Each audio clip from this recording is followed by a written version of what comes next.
m'appelle Camille Holl, je suis artiste, photographe et cinéaste. Mon travail porte surtout sur le thème du portrait. Je fonctionne sous forme de rencontre avec une personne et le lieu dans lequel il évolue. C'est souvent cette rencontre qui me donne envie de faire un film.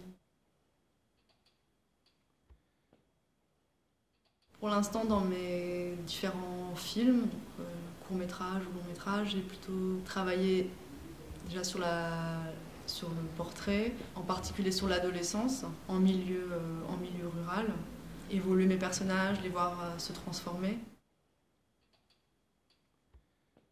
En général, je choisis des lieux qui sont pour l'instant en France, et en particulier des zones rurales, la campagne. C'est un milieu dans lequel moi j'ai grandi, et qui sont souvent, en tout cas pour l'instant, je trouve invisibles, surtout au niveau de l'adolescence, de la jeunesse, ou alors traités souvent aussi dans la fiction, mais de manière un peu cliché.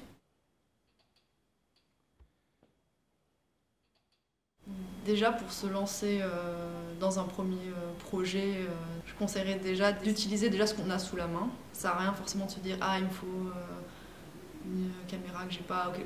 Mais en tout cas d'utiliser ce qu'on a et de se renseigner un petit peu, peut-être par exemple s'il y a un appareil photo, de quand même bien lire la notice, de faire des essais, de faire très attention aussi au son, de demander à un ami, de ne pas hésiter à demander est-ce que tu peux percher pour moi, si par exemple surtout si tu as des humains qui vont parler, parce qu'après un son qui n'est pas utilisable, le film il est foutu.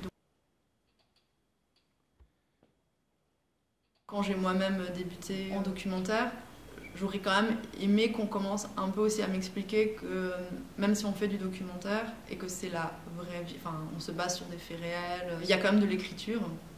Moi j'étais partie la première fois avec pareil ma caméra, j'ai tourné des heures et des heures et des heures sans avoir trop d'idées de ce que je cherchais. Et on peut aussi se retrouver perdu dans une quantité d'images qui peut nous submerger. Donc un petit conseil peut-être, ce serait, même si c'est sur une page, de s'écrire au moins un petit paragraphe de quelques idées, de quelques intentions. Quand j'ai commencé vraiment avec mes premiers films, c'est il y a ça qui me plaît, il y a cette idée, j'y vais. Et ça c'est beau, mais ça doit forcément quand même passer par une idée concrète et par de l'écriture pour pas être perdu après.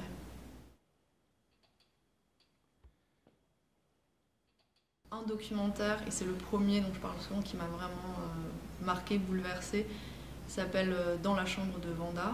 C'est un film de Pedro Costa. Il suit sur plusieurs années une jeune fille qui vit à Lisbonne, dans des quartiers pauvres. Mais c'est vraiment ce qui m'a marqué, c'est l'intimité qu'il a réussi à créer avec Vanda. Tellement que finalement, on sait plus si on est dans une documentaire, dans une fiction, on est vraiment avec elle. C'est vraiment le quotidien, l'intimité qu'il a réussi à approcher qui m'a impressionnée et qui m'a donné vraiment envie de faire du cinéma.